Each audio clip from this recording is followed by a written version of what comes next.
On March 14th, 2024, my 7-year-old daughter Emma brought home a Labubu doll from a toy store in Portland, Oregon. It was one of those trendy, collectible figures, the ones with the sharp teeth and dead eyes that every kid seems to obsess over now. She named it Penny. I remember the exact moment I first held that thing. The vinyl felt wrong, too warm, like it had been sitting in someone's palm for hours, even though it came straight from a sealed box. My fingers went numb where they touched its face. Emma laughed when I dropped it. She said Penny didn't like me. I thought it was cute, a child's imagination. But that night, I woke up at 3:47 a.m. to find the doll sitting on my nightstand, facing me. Emma's room is down the hall. The doll had been locked in her toy chest. I put it back in Emma's room that first night, told myself I was half asleep, that I'd been sleepwalking, that somehow I'd grabbed it without remembering. But the next morning, Emma was angry with me. She said I'd hurt Penny. When I asked what she meant, she held up the doll and showed me a small crack along its jaw, a hairline fracture in the vinyl that definitely wasn't there before. I hadn't touched it roughly. I'd barely held it at all. The crack looked almost deliberate, like something had tried to open its mouth wider. My wife, Sarah, thought I was being paranoid when I suggested throwing it away. Emma loves that thing, she said. It's just a toy. Don't ruin this for her. So I let it stay. That was my first mistake. Over the next few days, I started noticing the doll in places it shouldn't be.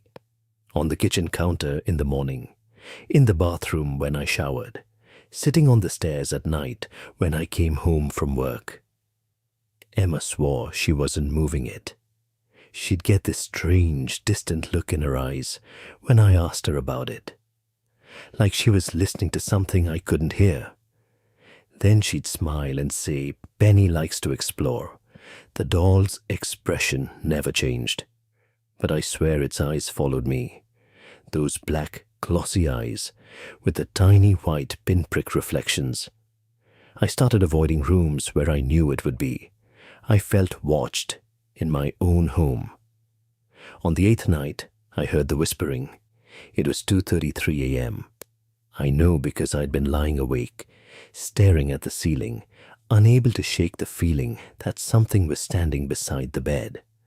The sound was soft at first, like wind through a crack in a window.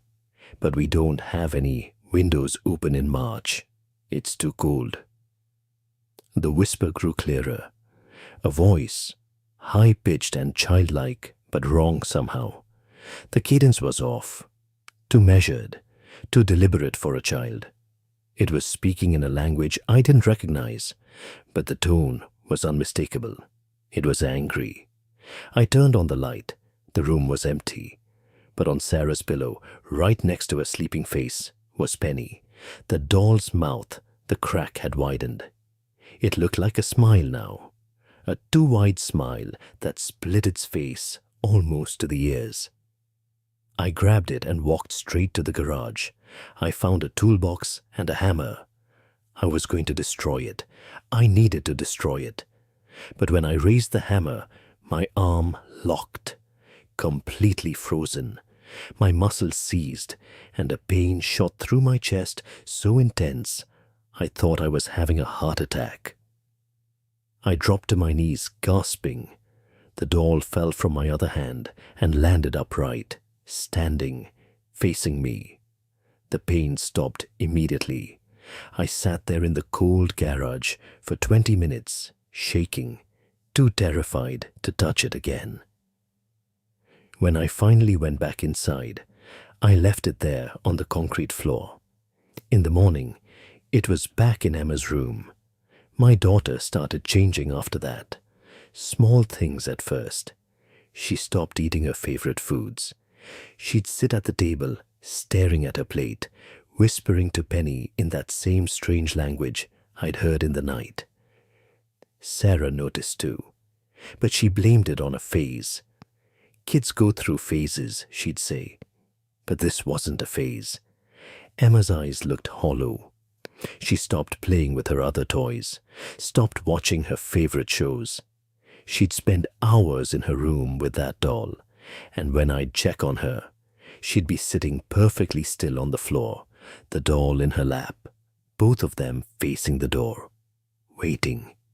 She started drawing pictures, dozens of them, all the same image, a figure standing in a doorway. The figure had long arms and sharp teeth.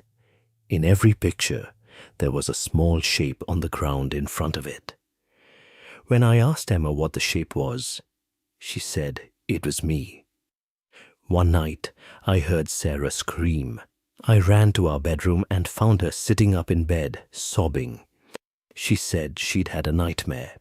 In the dream, Emma wasn't Emma anymore. She was something else, something wearing Emma's face. And it was holding a doll that was holding a tiny version of Sarah. When I turned on the light, we both saw it. On the dresser across the room, Penny. And next to it, arranged carefully, were several strands of Sarah's hair, tied in a small knot, like an offering. Sarah finally agreed. The doll had to go. We waited until Emma was at school. Sarah and I both took the day off work. We weren't going to throw it away. We weren't going to donate it. We were going to burn it. I built a fire in our backyard fire pit, and Sarah retrieved the doll from Emma's room. She held it at arm's length, her face pale. "It's heavier," she whispered. I took it from her. She was right. The doll had weight now, solid weight, like it was filled with something dense. I threw it into the flames before I could second-guess myself. The vinyl caught immediately, melting and bubbling.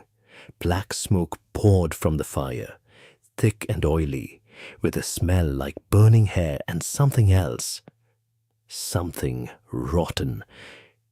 We stood there watching until there was nothing left but a charred lump. Sarah was crying with relief. We agreed we'd tell Emma it was lost, that we'd buy her a new toy, anything else.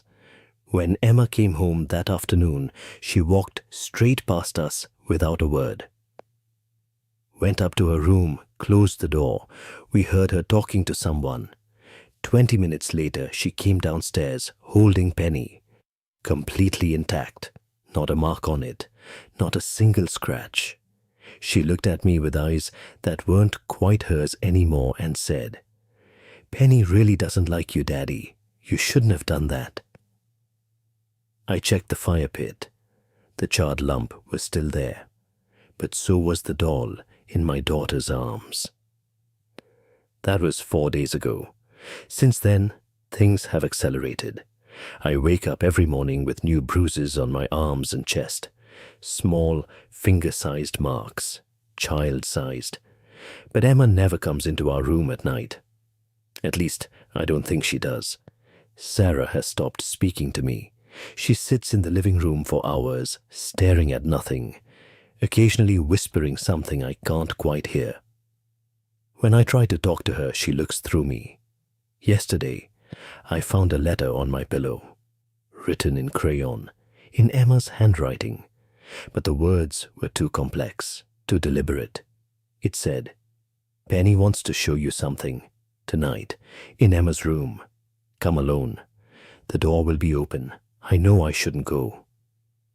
Every instinct in my body is screaming at me not to go. But Emma is my daughter. And something is very, very wrong with her. I need to know what that doll wants. I need to understand what's happening to my family. So tonight, at midnight, I'm going to walk down that hallway.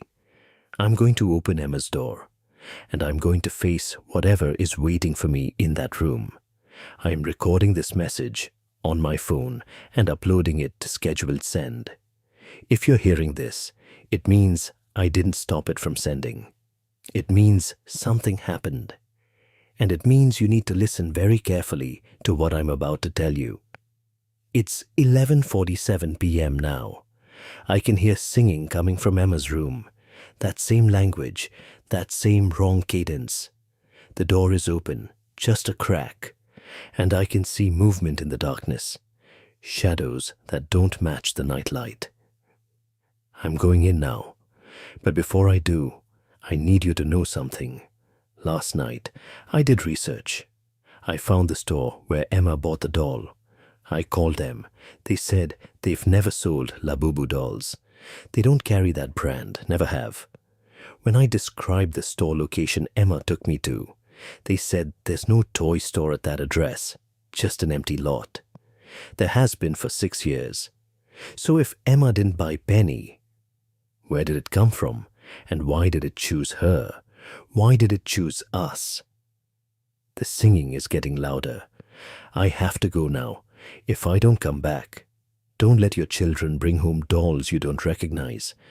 Don't let them name things that smile with too many teeth. The door is opening wider. I can see Emma now. She's holding Penny. And they're both holding something else, something small and dark. It's moving. God help me. It looks like me.